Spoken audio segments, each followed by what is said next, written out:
Hi, this is Poonam Sharma and welcome to Sadbhavna news. वैज्ञानिक शोधों से ये भी साबित हो चुका है कि मनुष्य अपने धरती पर आने के इतने अल्प समय में ही इस धरती, इसके जैव मंडल, इसके समुद्रों, जंगलों, पहाड़ों, नदियों, जलाशयों और यहाँ तक कि पृथ्वी के आसपास के अंतरिक्ष को भी इतना प्रदूषित और इतना नुकसान पहुँचा चुका है जितना अरबों सालों से पृथ्वी के अन्य सभी जीवों ने नहीं पहुँचाया था। ये भी कड़वा सत्य है कि मानव जैसे जैसे अपना कथित विकास कर रहा है, उसी के अनुपात में इस धरती, इसकी लाखों करोड़ों सालों से प्रकृति के अकथ्य परिश्रम से बनाई गई इसकी वन्य और जैव मंडल श्रृंखला, पर्यावरण और इस पर उपस्थित अन्य सभी वन्य जीवों का विलोपन भी उसी तेज गति से कर रहा है। इसी क्रम में जीव वैज्ञानिकों के अनुसार हमारे घर आंगन की प्यारी नन्ही मुन्नी पारिवारिक सदस्य गौरैया भी भारत सहित पूरी दुनिया भर में करीब 80% तक विलुप्त हो चुकी है। अगर हम चाहते हैं कि इसे फिर से पुनर्जीवन दिया जाए तो हमें ये प्रतिज्ञा करनी होगी कि हम प्रतिदिन सुबह अपने घर के खुले स्थानों तथा बरामदे या छत आदि पर एक कटोरी साफ पानी अवश्य रखें। किसी ऊंचाई वाले स्थान पर जैसे बरामदे के खंभों या छज्जे के नीचे एक घोंसला बनाकर जरूर टांगेंगे।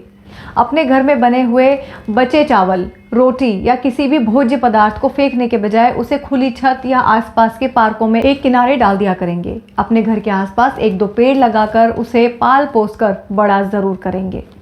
हम भारत सरकार से ये भी निवेदन करते हैं कि जैसे विलुप्त होते बाघों के वंश को बचाने के लिए देश भर में जगह जगह बाघ अभ्यारण्य बनाए गए हैं, उसी की तर्ज पर विलुप्त के कगार पर पहुंची गौरैया को बचाने के लिए भी देश भर में जगह जगह छोटे छोटे गौरैया अभ्यारण्य बनाए जाएं।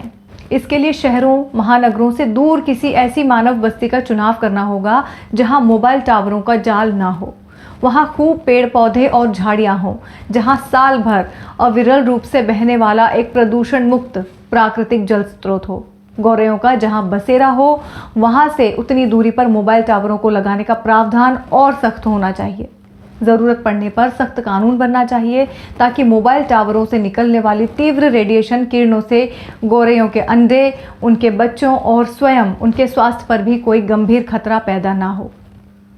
जीव वैज्ञानिकों के अनुसार प्रदूषण, कंक्रीट के घरों की बनावट, कीटनाशकों के प्रयोग के अतिरिक्त गौरैयों के विलुप्तीकरण में मोबाइल टावरों से निकलने वाली घातक रेडिएशन किरणें भी एक प्रमुख कारण है। Powered by Arthros Clinic, a dedicated center for arthroscopy and sports injuries.